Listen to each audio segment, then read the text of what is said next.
Fala pessoal, curta, inscreva-se agora e ative as notificações se você gosta de filosofia, mitologia, psicologia simbólica e religiões comparadas.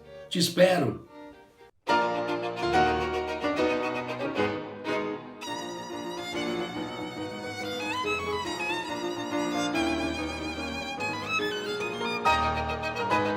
Pessoal, abrindo oficialmente a live especial de hoje com o tema a morte, que mais uma vez nos causou perplexidade, nos causou comoção, nos causou espanto e incredulidade, visto que num só golpe de sua foice precisa, interrompeu súbita e precocemente a vida de uma jovem no aflorar de seus talentos, no desabrochar de suas faculdades artísticas, e ao mesmo tempo deixou uma mãe sem uma filha e um filho sem uma mãe. Isso me lembra inclusive aquela belíssima música de Gilberto Gil, Realce, em que ele diz: quando a vida fere, nenhum mágico interferirá. Eu me refiro, é claro, a Marília Mendonça, que, como todo mundo sabe, morreu na semana passada, vítima de um acidente aéreo. Como poderia também me referir aqui ao jovem deputado baiano, João Isidório, que morreu acho que há 3 dias atrás, com apenas 29 anos de morte súbita. Como poderia também me referir aqui a qualquer pessoa que, porventura, morresse muito cedo. Porque, observem, o objetivo aqui não é tratar especificamente dos acontecimentos que envolveram a morte de Marília Mendonça, mas refletir se são procedentes a nível filosófico, refletir se procedem filosoficamente aquelas nossas falas, aqueles nossos julgamentos que, embora de boca para fora, afirmam que ela morreu injustamente, porque muito nova, com apenas 26 anos, ou porque teve uma carreira brilhante interrompida, ou ainda, como eu disse, porque a sua morte acabou deixando uma mãe sem uma filha e um filho sem uma mãe. Então, o objetivo aqui não é propriamente tratar dos acontecimentos da morte dela, mas precisamente refletir filosoficamente sobre o que a morte de Marília Mendonça nos chama a ver da morte que nós não queremos ver. Então o objetivo aqui é refletir filosoficamente sobre o que a morte dessa jovem cantora nos chama a ver da morte que nós, em geral, não queremos ver, porque, claro, temos medo dela, da morte. E porque, evidentemente, nossas avaliações quase sempre estão presas às nossas emoções e, por extensão, a estes julgamentos sem muito critério, sem muita amplitude, sem muita abrangência e pouquíssimo arbitrados pela razão. Então, muita atenção para este aspecto, porque o enfoque da palestra, o enfoque da live é este. E claro, esse tipo de falatório, esse tipo de julgamento precipitado nos leva a perdermos muita coisa. Perdermos dos ensinamentos que acontecimentos como este nos chama a perceber. Porque muita atenção são sempre nas situações extremas de vida e de morte que a nossa consciência melhor se posiciona para compreender os acontecimentos que lhe atravessam e os seus mais profundos e ocultos significados. São sempre nas situações extremas da vida, como uma situação de morte, que a nossa consciência melhor se posiciona para compreender a própria vida, para compreender os acontecimentos que lhe atravessam, que estão sempre muito prenhes de mistérios. E para engatar essa reflexão, eu vou recorrer aqui a duas perguntas provocativas. Gostaria que vocês prestassem muita atenção, porque efetivamente dizem respeito a como nós pensamos as coisas em nosso cotidiano. A primeira pergunta é: desde quando vida bem vivida tem a ver com tempo de vida, tem a ver com longa duração de vida, tem a ver com muito tempo de existência? Desde quando vida bem vivida tem a ver com muito tempo de existência? Desde quando são sinônimas as expressões vida bem vivida e longa duração de existência? Eu vou tentar primeiro responder esta pergunta. Então, respondendo em 3 atos, por assim dizer. Em primeiro lugar, a nível cultural, desde quando nós transformamos a morte em uma figura terrível, em uma famigerada e esquelética senhora de túnica negra, que está sempre à espreita de nossos passos, com a sua gadanha, com a sua foice nas mãos. Ou seja, desde quando nós, culturalmente, transformamos a morte em uma figura macabra, em uma figura fantasmagórica, ou se quisermos numa perspectiva psicanalítica, desde quando nós transformamos a morte em uma realidade tabu, numa realidade sobre a qual é desagradável, desaconselhável e até proibido falar ostensivamente. Observe que isso parece ser de fato um traço característico de nossa cultura, porque nós lidamos muito mal com a morte. Quando eu digo nós, eu me refiro a nós ocidentais modernos. Nós lidamos muito mal com a morte. Eu acabei de desenhar aqui a figura da morte, conforme ela é representada, por exemplo, nos quadrinhos de Maurício de Souza, aquela simpática senhora de túnica negra, esquelética, com uma foice na mão. Observem que o símbolo, que a imagem, nos remete a alguma coisa soturna, escura, sombria.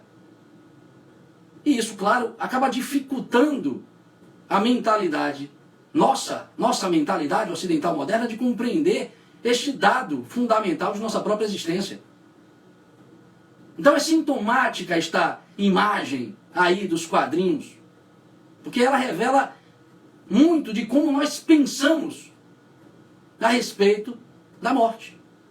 A nível social, desde quando nós nos tornamos obcecados pela ideia materialista de uma longevidade a qualquer preço, ou de uma espécie de sobrevivência material a todo custo. E a nível pessoal, terceiro ato, terceira resposta, e a nível pessoal, talvez seja o aspecto mais importante, e a nível pessoal, desde quando nós decidimos por viver inautenticamente? Como assim, professor? Desde quando nós decidimos por viver de modo inautêntico? De que modo é esse? Ora, desde quando nós fazemos durar coisas, desde quando nós fazemos durar relações, desde quando nós fazemos durar ideias em nossa cabeça, sem que as vivenciemos efetivamente, estas coisas, estas relações, estas ideias, ou seja, desde quando nós fazemos perdurar todas essas coisas, mas sem vivê-las efetivamente, desde quando nós trabalhamos, por exemplo, com alguma coisa que nós não gostamos, só por dinheiro, fazemos durar a experiência, mas não a vivenciemos efetivamente esta experiência. Desde quando nós fazemos perdurar um relacionamento conjugal por medo de ficar só, fazemos durar esta experiência, mas não estamos entregues a ela. Desde quando permanecemos com ideias de um determinado grupo social, por medo de nos sentirmos excluídos. Ou seja, fazemos durar na nossa cabeça algumas ideias com as quais nós não mais nos identificamos e o fazemos porque temos medo de nos sentirmos excluídos. Fazemos durar as ideias, mas não estamos conectadas efetivamente com elas. Em síntese, em suma, tudo isso, de certo modo, acaba cedo ou tarde nos levando a fazer sinônimas às expressões vida bem vivida e longo tempo de existência. Só que esta sinonímia é equivocada. É equivocada. Por que equivocada, professor? Então, se vida bem vivida não tem a ver com longa duração, não tem a ver com muito tempo de existência, tem a ver com o quê? Boa pergunta. Perguntemos a Aristóteles, inclusive, porque foi ele quem escreveu um dos mais importantes tratados morais que trata especificamente disso, felicidade, realização. E o Aristóteles vai dizer que vida bem vivida é vida soberana, é vida autossuficiente, é vida que se basta por si mesma. Logo, vida não tem a ver com tempo de existência, tem a ver, isso sim, com decisão de tomar posse de sua própria consciência, de tomar posse de seu próprio eu interior. Tem a ver com conquistar-se a si mesmo através de suas próprias forças, de suas próprias faculdades interiores. Tem a ver com conquistar-se a si mesmo através do manejo de seu próprio poder interior. Tem a ver também com a entrega de corpo e alma à sua própria vocação. Porque vocação é uma palavra latina que significa chamado da alma. Para quê, professor? Para um serviço no mundo. E uma pessoa que serve ao mundo, usufruindo desta relação com sua própria vocação, está sempre a fazer aquilo que quer fazer, gosta de fazer e faz bem. Portanto, alcança um nível de realização que ele conecta diretamente à vida, na sua forma mais pulsante e vibrante. Vida bem vivida tem a ver com o quanto cada um de nós se autossupera para aproveitar ao máximo os talentos que a vida nos deu através desse chamado vocacional. Vida bem vivida tem a ver com a lucidez de se tornar autorresponsável pelas suas próprias dores, pelos seus próprios fracassos, pelos seus próprios desencantos, porque é claro que vida bem vivida não pode estar apenas se relacionando com os êxitos da existência. Não, vida bem vivida tem a ver com a assunção idônea e autorresponsável das próprias dores existenciais sofridas. Vida bem vivida tem a ver com a capacidade que cada um de nós tem de amar profundamente, ou seja, tem a ver, efetivamente, com a profundidade de nossos sentimentos em relação ao outro e ao mundo. Tem a ver, sobretudo, com o quanto cada um de nós se autoconhece e, por extensão, é capaz de viver um elevado ideal, é capaz de se doar ao mundo inegoisticamente, com abertura e valentia de espírito. Tem a ver, enfim, com o quanto cada um de nós consegue incendiar o coração dos outros, incendiar o coração dos demais com o fogo do seu próprio entusiasmo pela vida, com o fogo do seu próprio tesão pela vida. Então observe que, pelo que o Aristóteles aqui, apenas tomado como exemplo, nos chama a perceber, vida bem vivida está muito para além do que nós entendemos como longa duração de existência. E é por isso que um outro filósofo, no caso, o grande Sêneca, vai nos dizer que nós não podemos julgar a vida de uma pessoa pelos seus cabelos brancos ou pelas suas rugas. Dirá esse grande filósofo romano, talvez o maior expoente do estoicismo romano, dirá este grande filósofo, que muitas pessoas não vivem de verdade, mas apenas existem por muito tempo. É duro o que ele diz. Muitas pessoas não vivem de verdade, apenas existem por muito tempo. Ele diz isso numa das cartas a Paulino. E diz mais. Diz que muitas pessoas apenas existem por muito tempo, ainda que pensem, terem muito navegado. Terem muito navegado porque muitos se afastaram do porto. Expressões dele. Pensam que muito navegaram simplesmente porque muitos se afastaram do porto. Porém, permaneceram quase que no mesmo lugar. Apenas tornaram-se errantes, dirá Sêneca. Apenas tornaram-se errantes. Porque foram pegas por tormentas, por furacões, por tempestades. E sobretudo, dirá ele, porque se permitiram, se deixaram guiar por quaisquer ventos. Presta atenção nisso, velho. Porque se permitiram deixar se guiar neste mar revoltoso que é a vida por quaisquer ventos. Ou seja, está claro, meu amigo, que essa coisa de deixa a vida me levar, vida leva eu, só funciona em música de Zeca Pagodinho, porra. Porque, como diz o grande psicoterapeuta Carl Gustav Jung, enquanto você não se tornar consciente,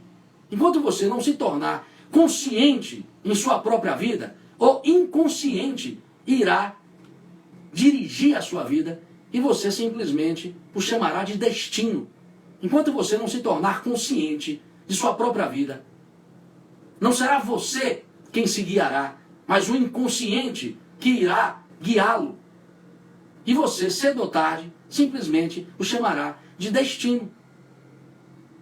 Então, pensem sobre isso, porque está aí a primeira reflexão a partir da primeira pergunta feita. Agora partamos para a segunda questão. A segunda questão que nos convoca a pensar o que a morte de Marília Mendonça nos chama a ver da morte que nós não queremos ver. Lembre-se, eu estou no âmbito desta reflexão. E a segunda questão vem, claro, sob a forma da seguinte pergunta: o que efetivamente nós sabemos acerca das razões da vida, das razões da natureza, com N maiúsculo, das razões do universo, das razões de Deus, quando temos em vista um acontecimento dramático e doloroso como este? Presta atenção na pergunta. O que nós efetivamente sabemos acerca das razões da vida quando estamos diante de um acontecimento dramático que nos causa perplexidade e incredulidade como este? O acontecimento da morte de uma jovem de 26 anos por acidente de avião, de súbito. O que nós sabemos das razões da vida quando temos diante de nossa consciência um acontecimento como este? Resposta: não sabemos nada a respeito dessas coisas. Não sabemos porra nenhuma acerca disso. Não temos nenhum conhecimento efetivo acerca das causas mais profundas que levam um jovem a morrer muito cedo, no auge de sua trajetória existencial. Admitamos isso. Não temos nenhum conhecimento efetivo acerca dessas causas profundas que levam uma pessoa a morrer numa idade tão tenra como a que morreu Marília Mendonça ou qualquer outra pessoa. Por quê, professor? Porque, ora, muita atenção para o que eu vou dizer, nenhum acontecimento da vida, vou repetir, nenhum acontecimento da vida, por insignificante ou espetacular que seja, revela aos observadores comuns as variáveis de sua matemática interior, de sua matemática interna. Nenhum acontecimento da vida, por insignificante ou extraordinário ou espetacular que seja, revela aos olhos dos observadores comuns, nós, observadores comuns, a sua matemática interna, as variáveis causais de sua matemática interna. Matemática que é, por sinal, implacavelmente justa e precisa em seus resultados. Os hindus multimilenarmente chamam isso de karma. Os gregos de Dik. Os egípcios de Sekhmet. Nós, a rigor, nem mesmo podemos chamar a morte de Marília Mendonça de acidente. A rigor, nós nem podemos pensar ou reduzir as causas da morte de Marília Mendonça ou de qualquer pessoa que morra novo a um acidente, porque todo acidente é um fato concreto. E daí, professor, não entendi. Presta atenção nisso. Todo acidente, aqui no sentido de um acontecimento fatal, imprevisto, todo acidente é um fato concreto. E daí? E daí que fato vem da palavra latina factum, que significa destino. E concreto é uma expressão que deriva de uma palavra que deriva de uma expressão latina, concretio, que designa a manifestação concomitante e convergente de vários fatores causais num único acontecimento. Fato significa destino e concreto significa ou designa a manifestação concomitante e convergente de várias causas, de vários fatores causais em um único acontecimento. Fatores que em sua maioria são insondáveis, fatores que em sua maioria são impenetráveis, nós não conseguimos alcançar. Eu estou chamando a atenção de vocês para o fato inequívoco de que a vida é um grande mistério, a nossa experiência é um grande mistério. Para todos os lados que você olhar, você encontrará um mistério, um símbolo de mistério. Estamos dentro de um grande mistério. Portanto, não pensem que nossas avaliações acerca de acontecimentos como esse se aproximam da efetiva realidade que lhes dá sustentação. O prêmio Nobel de Física de 1932, Werner Heisenberg, em suas conferências, costuma dizer que ele, cientista, junto com outros cientistas, ficaram constantemente perplexos quando começaram a investigar a estrutura subatômica do átomo.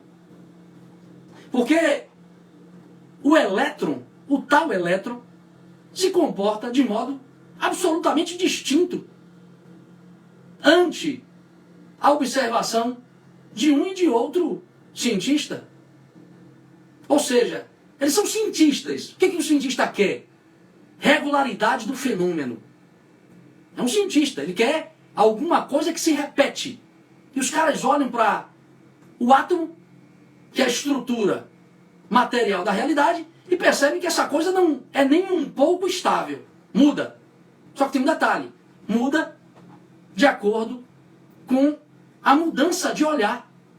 O cientista primeiro olha, a realidade é uma. O cientista segundo olha, a realidade já é outra. Os caras ficaram perplexos. Dessa sua observação, ele vai desenvolver o famoso princípio da incerteza. Ou seja, a realidade concreta, material, esta que nós julgamos ser tão óbvia, tão concreta, não é assim? Esta tal realidade concreta, dura. Pois é, meu amigo, é um mistério, porque ela, ora, se apresenta como ondas de possibilidades, ora, ela se apresenta como realidade particular, no sentido de partícula manifestada, no sentido de realidade concreta. Ela oscila, e oscila de acordo com a percepção do observador. É isso que a física quântica afirma. Estou colocando isso só de passagem, para que vocês possam perceber que até para os grandes cientistas, a realidade é puro mistério. Mas eu vou recorrer aqui a um conto hindu que talvez explique de forma mais bonita, de forma mais profunda também, que realidade misteriosa é essa, ou como nós nos relacionamos com ela. É um conto que fala da relação da consciência com o tempo. E por extensão, fala do quanto o nosso entendimento está distante da realidade, quando o que está em questão são os acontecimentos da vida, sendo um deles a própria morte. Um asceta chamado Narada, pelas suas rigorosas austeridades, recebe do deus Vishnu o direito a lhe fazer um pedido. E o asceta então pede a esta divindade, que representa inclusive na mitologia hindu a própria vida, o asceta Narada pede então a Vishnu que lhe revele os segredos de seus jogos de Maya. Ele pede ao deus Vishnu que lhe mostre a força de seus jogos de Maya. E eis que o Deus, então, acatando este pedido, convida o asceta Narada para uma caminhada. E ambos, então, caminham por um deserto. E nessa caminhada, eis que o Deus Vishnu diz ao asceta Narada: filho, tenho sede. Por favor, dirija-se à vila mais próxima e consiga um copo de água para mim. E o asceta prontamente se dirige à vila mais próxima e bate na porta da primeira casa que encontra. Quem abre? Uma jovem, uma moça muito bonita. De pronto, ambos trocam olhares e se apaixonam. A moça pede que o asceta adentre a sua casa, lhe oferece alguns quitutes, alguns acepipes, e nessa altura, Narada já havia esquecido o que lhe trouxera ali. Ele conhece o pai da moça, que gosta muito dele, e naquele contexto, o pai acaba oferecendo a mão desta moça ao asceta, que prontamente aceita e se casa com ela. A vida então se desenrola, de modo que Narada tem 2 filhos com esta moça. Quando o seu sogro morre, ele herda as terras do sogro, torna-se um camponês e vai vivendo uma vida marcada por acontecimentos absolutamente triviais. Vive as alegrias e as vicissitudes do casamento, vive a vida de trabalho no campo, com as suas alegrias e dificuldades, e vai vivendo a vida ao longo de 12 anos, até que chuvas torrenciais acabam por produzir uma grande inundação. E essa inundação acaba com as plantações de Narada, acaba matando um pouco o gado que ele tinha, e em certo momento acaba derrubando a sua casa, de modo que só deu tempo dele colocar um filho no ombro e arrastar o outro por uma mão, puxando com a outra a sua esposa, tentando atravessar a inundação. Eis que Narada não suporta e acaba soltando o filho que estava preso à sua mão. E neste esforço para escapar da inundação, acaba perdendo também um outro filho que é arrastado pelas águas. E mais à frente, sem condições de manter a esposa, solta a mão dela e ela também é arrastada pelas águas e morre. Ele próprio, sem suportar tamanho esforço, acaba desmaiando e arrastado pelas águas até bater numa pedra, até bater num rochedo e ficar ali desacordado. Narada então, depois de um tempo, acorda e lembra do seu infortúnio, lembra de tudo que lhe aconteceu, lembra que perdeu 2 filhos de uma esposa, que perdeu toda a vida que havia estruturado ao longo de 12 esforçados anos de trabalho. Percebe que tudo na vida dele foi dissolvido a pó, num único acontecimento, numa única ocasião. Narada perdeu tudo, de súbito perdeu tudo que havia trabalhado para conquistar ao longo de 12 anos. E nesse momento em que ele percebe isso, ele chora aos soluços. E nesse instante ele ouve uma voz: filho, cadê o copo de água que eu lhe pedi? E nesse exato instante, some vila, some água, some lembrança de Narada, some tudo. E Narada agora encontra-se do lado da divindade, no exato local onde ele havia saído para buscar o copo de água. E o Deus Vishnu então lhe pergunta: conhece agora a força de meus jogos de Maya? Esta é a pergunta que finaliza a narrativa. Conhece agora, Narada, a força de meus jogos de Maya? Então, pessoal, se a vida é jogos de Maya, ou se a vida acontece pedagogicamente dentro dos jogos de Maya, se a vida acontece pedagogicamente dentro de uma grande ilusão divina, ou dentro de um grande teatro, como dizem ou diriam os grandes tragediólogos gregos, sendo, portanto, seus acontecimentos cenários, figurinos, máscaras e atores em ação, tudo girando, tudo se movendo, numa alucinante e tragicômica peça de teatro montada para que a consciência humana evolua. Ou seja, se a vida é um grande teatro, se ela acontece dentro dos jogos de Maya, e observe que parece que de fato ela é isso. Se nós olharmos com atenção, parece que de fato ela é isso. Então, se a vida é isso, descrito por este conto, bem francamente, meu amigo, a única coisa que nos é permitido saber sobre as causas de episódios de morte precoce é que elas, causas, são da ordem do mistério.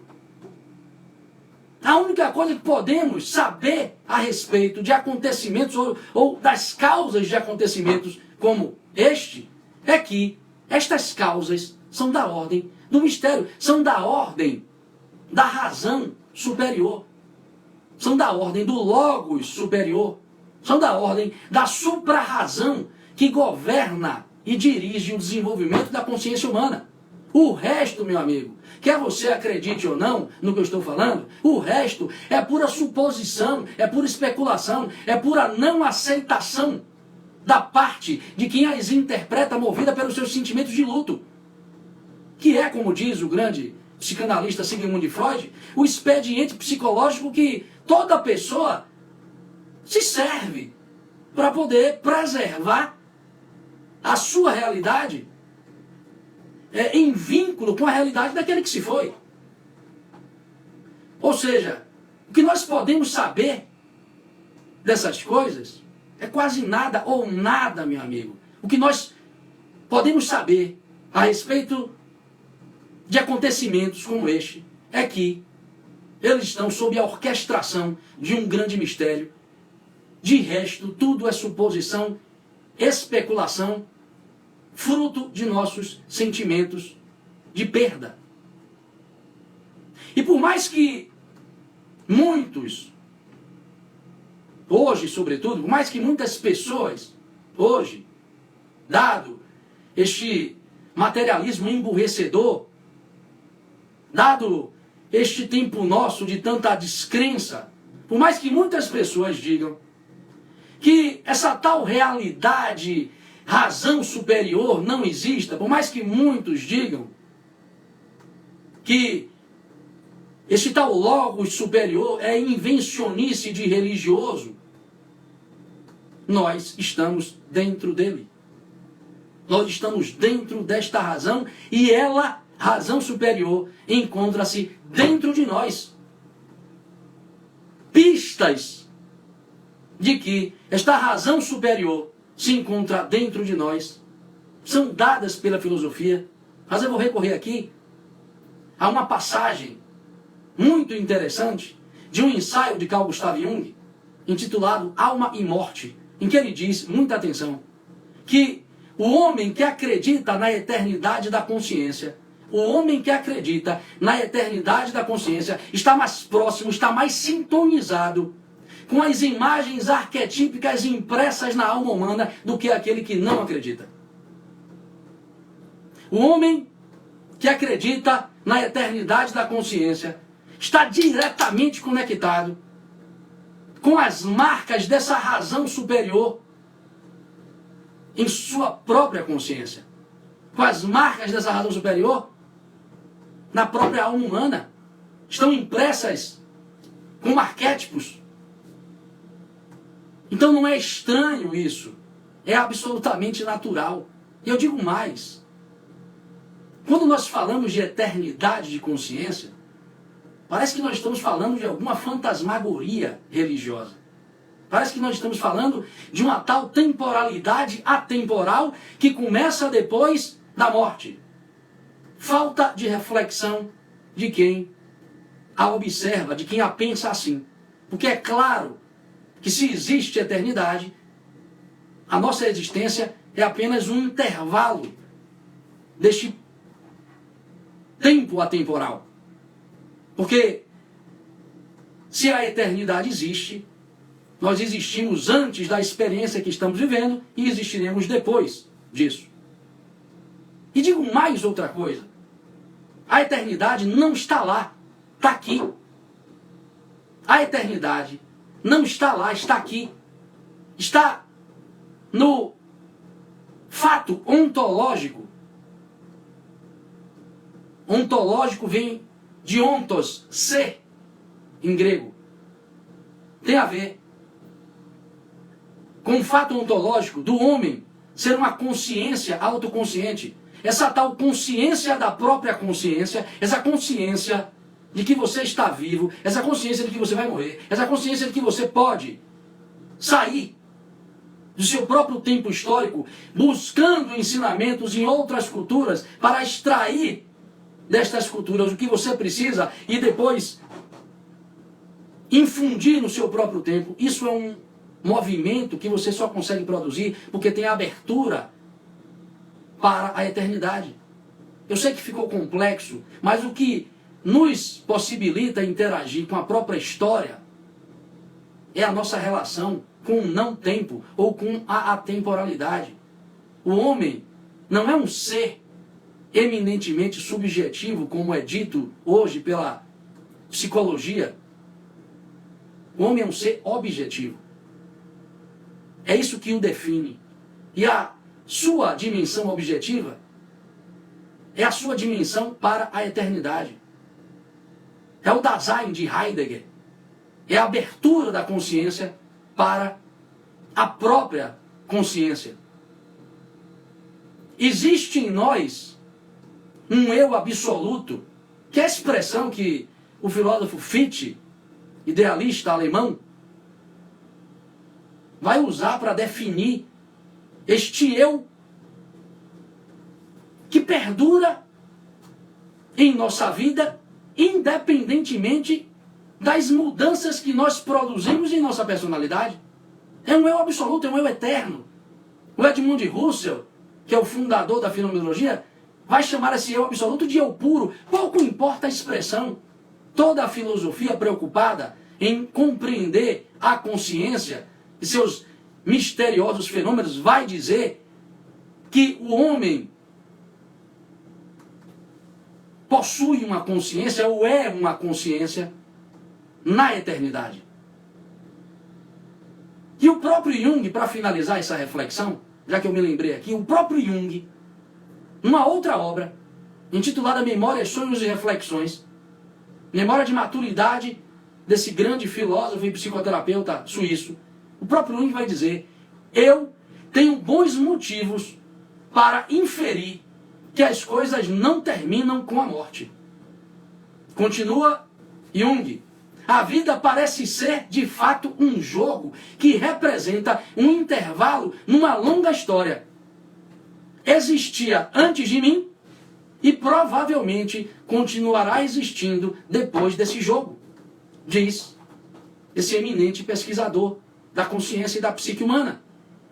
Só que vamos sair aí dos exemplos contemporâneos, porque essas ideias estão muito mais evidentemente expressas nas tradições do passado, porque praticamente todas as culturas antigas conceberam a ideia da vida após a morte. Isso não é excentricidade de nenhuma cultura. Todas as culturas antigas, de certo modo, tomaram este tema como um tema filosófico.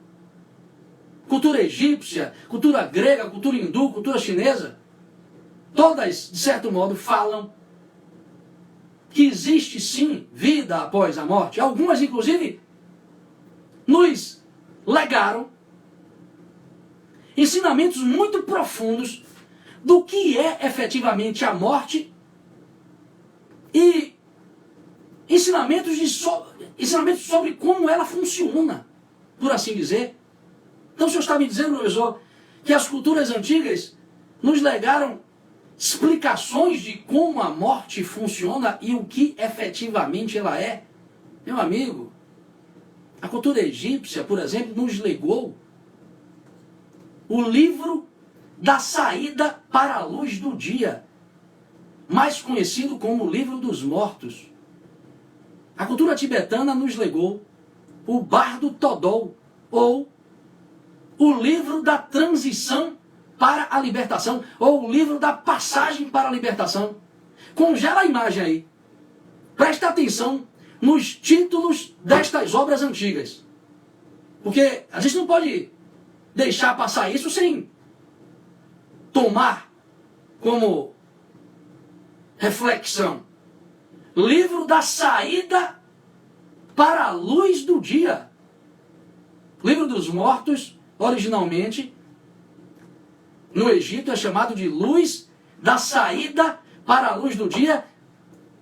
O livro dos mortos, no Tibete, é chamado de passagem para a libertação. Então, professor, o senhor está querendo me dizer, a partir dos títulos dessas obras, que ao contrário do que eu penso, a morte não é uma coisa sombria, macabra, fantasmagórica, mas uma passagem para um estado de consciência em que a própria consciência encontra-se em estado de maior amplitude, em estado de maior iluminação, em estado de incondicionamento. Exatamente, meu amigo.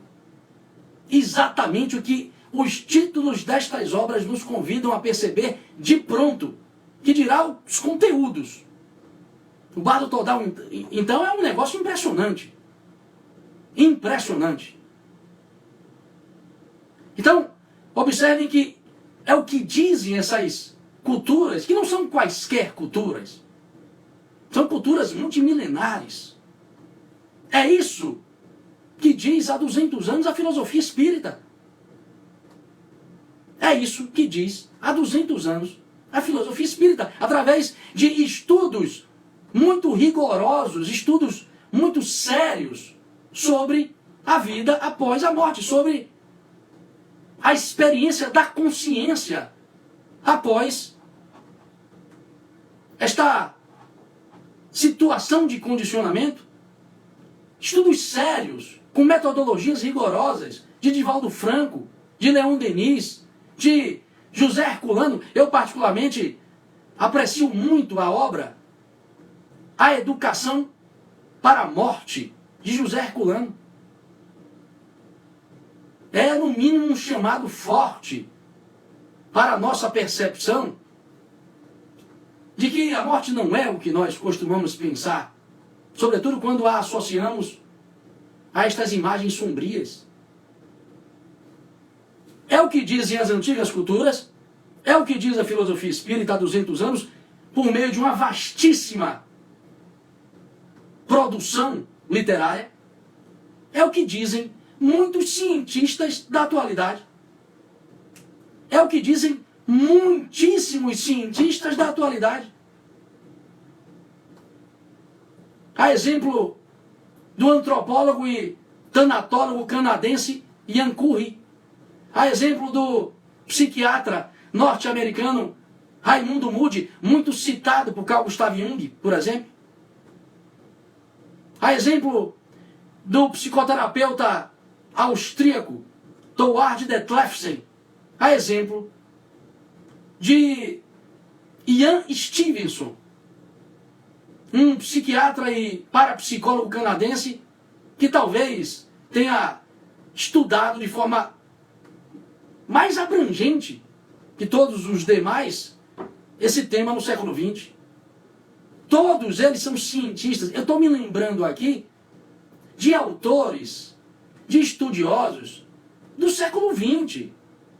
Porque já surgiu aí uma nova geração de estudiosos do fenômeno da vida após a morte, dentro de universidades muito sérias. O que eu estou falando para vocês é extremamente importante. Existe uma ciência nova que pouco nós conhecemos, chamada ciência noética.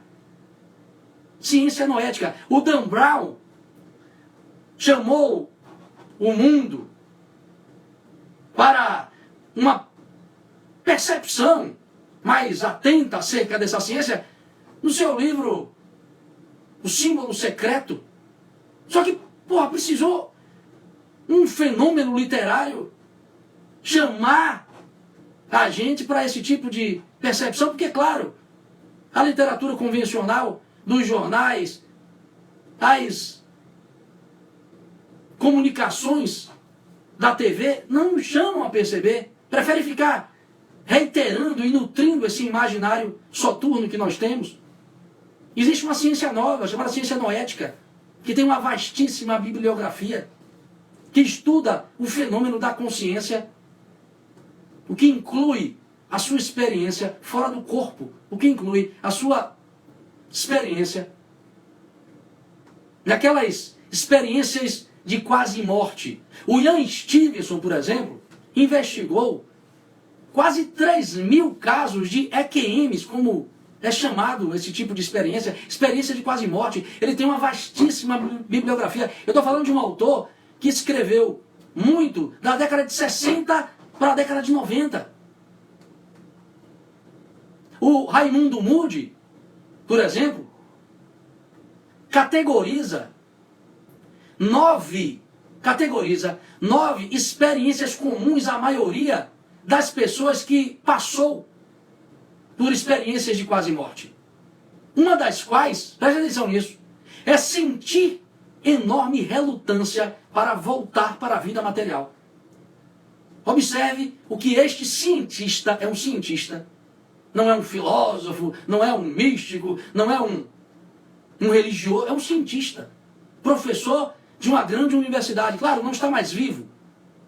Mas na época, professor de alguma grande universidade norte-americana.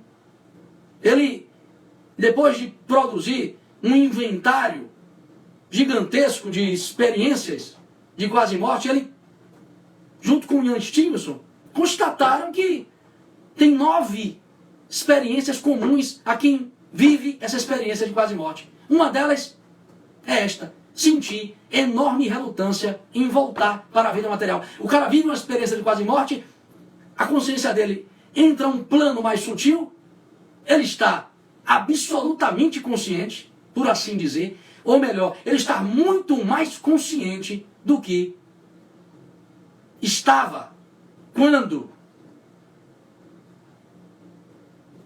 preso ao seu corpo, vive certas experiências que são relatadas como experiências de muita lucidez, e quando, digamos, o corpo chama, a consciência que está lá não quer voltar. Porque sente, por assim dizer, o sabor do não condicionamento material, que pesa, meu amigo, pesa. Corpo físico pesa, emoções pesam. Mente, então, usina de desejos, pesa muito. A consciência se livra,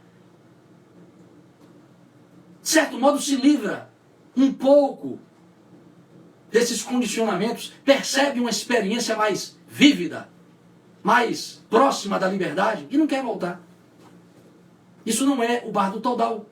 Quem está dizendo, embora o Bardo Todal descreva muito do que esses cientistas descrevem, em síntese, por mais que nós não consigamos saber as razões profundas que levam uma pessoa a morrer tão cedo, ou por mais que essas razões não nos sejam acessíveis, nós podemos sim entender o que é a morte e, por assim dizer, como ela funciona, porque do contrário nós teríamos de negar tudo que estas tradições, tudo que estes estudiosos da filosofia espírita, tudo que estes cientistas atuais falam a respeito do fenômeno da vida após a morte. E não falam de qualquer modo, falam de modo intertraduzível, falam de modo a se intertraduzirem. É como se um cientista estivesse falando o mesmo que o Bardo Todal e vice-versa. Então, meu amigo, é muita evidência para você achar que vida após a morte é coisa de religioso. Eu fico me perguntando o que uma pessoa que afirma que não existe vida após a morte, o que uma pessoa que tem esta impressão estudou efetivamente acerca disso que ela solidificou em sua mente. Sempre que eu pergunto isso, eu me respondo quase nada, porque não há literatura que comprove, ou que pelo menos se preocupe em provar que não existe vida após a morte. Não há muita literatura, para não dizer que não há. Não há em número suficiente e com conceitos e elaborações consistentes ao ponto disso tornar-se um problema filosófico. Não há. Agora, meu amigo, essa preocupação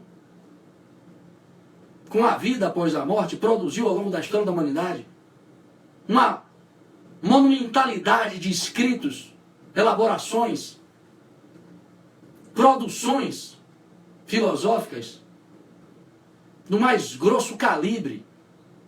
Então, nos cabe um pouco de bom senso, um pouco de sensatez ao lidarmos com este tema.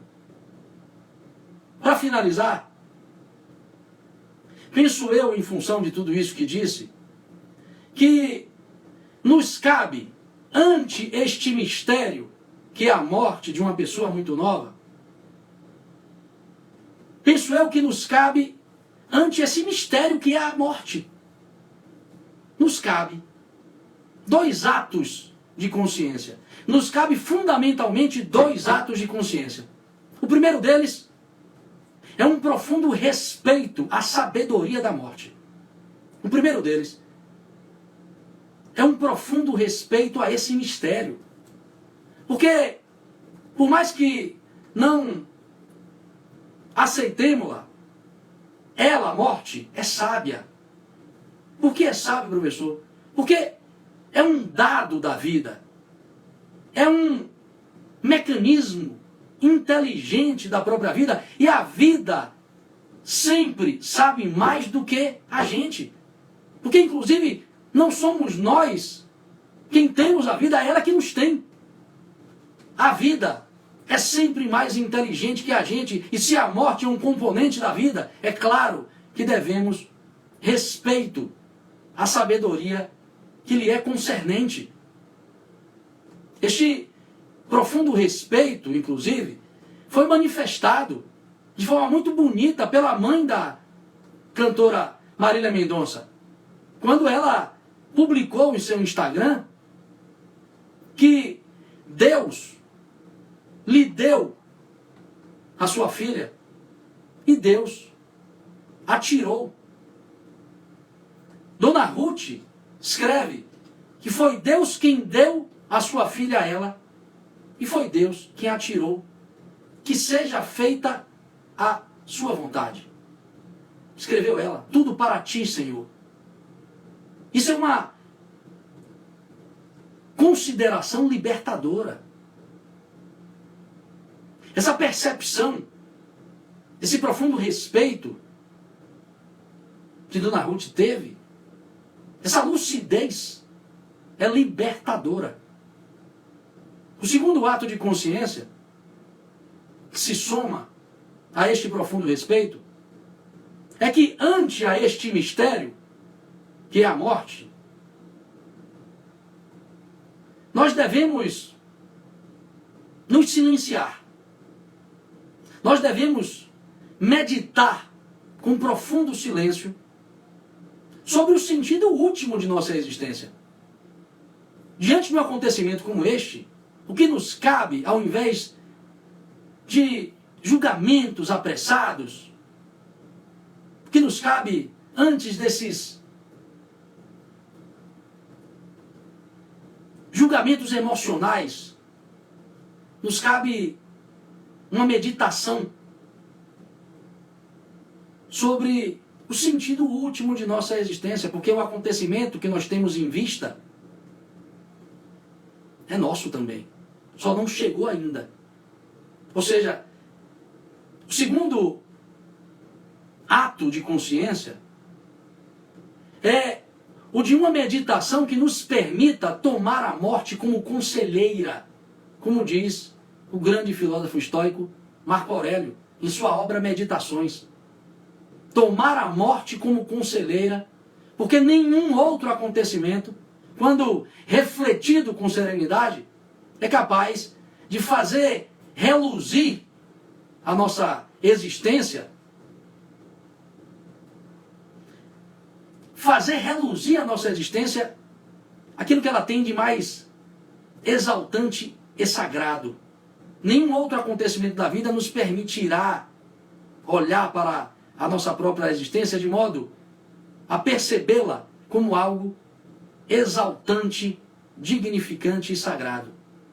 Por isso que os romanos antigos escreviam dentro de suas casas, dentro de seus lares, memento mori, lembra-te de que vais morrer. É por isso que os romanos escreviam isso também no frontispício de suas instituições públicas.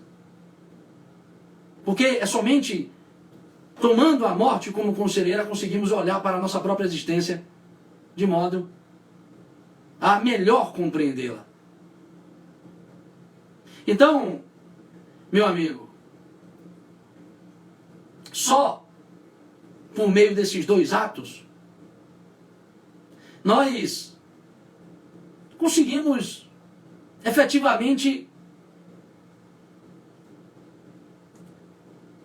acessar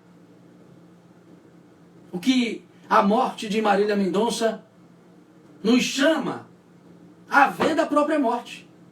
Só que eu digo no sentido aqui de uma síntese. O que eu quero dizer para vocês é que esses dois atos de consciência certamente nos posicionam de um ângulo existencial que nos permite acessar o que a morte de Marília Mendonça nos chama a perceber da própria morte. E o que a morte, professor, então, tem a nos revelar de tão especial assim? Acho que cabe essa pergunta. O que a morte nos chama a perceber de tão valioso? Alguns entendimentos que dignificam e enobrecem a nossa própria vida. A começar pelo entendimento de que nós, cada um de nós, é uma mescla de vida e morte em constante acontecer. Ou seja, cada um de nós está o tempo todo morrendo, porque o acontecimento da morte, por paradoxal que pareça dizer isso, o acontecimento de morte é uma constante vital em nossa vida. É uma constante vital em nossa vida. Como é o momento entre a sístole e a diástole para o nosso coração. Porque nós, claro, não temos muita atenção para esse fenômeno. Mas o coração, em seu movimento de sístole e diástole, vive uma morte. Ele, para produzir esta transição, talvez por milésimos de segundos, pouco importa, ele morre. O próprio movimento, o próprio pulsar do coração revela que somos uma mescla de vida e morte, porque o tempo todo ele morre e renasce a cada instante. Ou seja, é preciso que nós entendamos que enquanto nós estivermos aquém de nós mesmos, o nosso existir nos obrigará a morrer a todo instante inconscientemente, nos exigindo, por lei de evolução, que nos libertemos dos pesos do passado, que tanto impedem a nossa caminhada no presente. Mas se vocês quiserem, nas palavras dos próprios filósofos, a morte nos chama a perceber alguns entendimentos. É preciso que entendamos que viver é aprender a morrer, como diz Sócrates. É preciso que aprendamos que, sendo a morte algo natural e necessário, nosso medo dela decorre da maior atenção que damos à nossa aparência, que é a nossa essência, como diz Sêneca. É preciso que entendamos que é só do ângulo da nossa morte que enxergamos toda a nossa existência de forma mais iluminada. É só do ângulo de nossa morte que podemos nos ver maximamente ampliados em nossas forças e possibilidades. Como diz Montaigne. É preciso que entendamos que o homem, por definição, é um ser para a morte, e que a morte tem um caráter sombrio, tem um caráter de algo tenebroso, porque a tomamos não em sua significação simbólica, mas em seu sentido vulgar de colapso físico, de destruição material, como dizem Heidegger e Sartre. Enfim, que entendamos que, como seres morrentes que somos, vitalizaremos tão mais a nossa vida quanto mais aprendermos a morrer servindo a humanidade e os altos ideais da verdade, da bondade, da justiça e da beleza, como diz Platão, indubitavelmente o maior filósofo da história.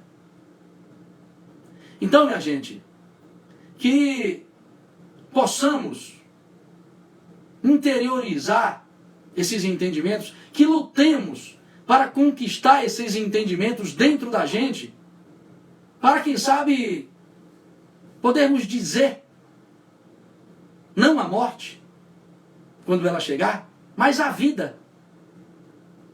Aquilo que o poeta libanês Khalil Gibran diz num poema: vida, nada me deves, vida, estamos em paz. Vida, nada me deves, vida, estamos em paz. Que então interiorizemos estes ensinamentos e possamos dizer com toda a profundidade do nosso coração: vida, nada me deves, vida, estamos em paz. Grato a todos pela atenção, espero que eu tenha de algum modo contribuído para que vocês repensem ou pensem a morte como tema filosófico, e espero aí, quem puder, terça-feira, todos vocês para uma próxima live. Fiquem com Deus, bom feriado. Gostou desse vídeo? Então curta, inscreva-se agora e ative as notificações para não perder nenhuma reflexão filosófica. Te espero!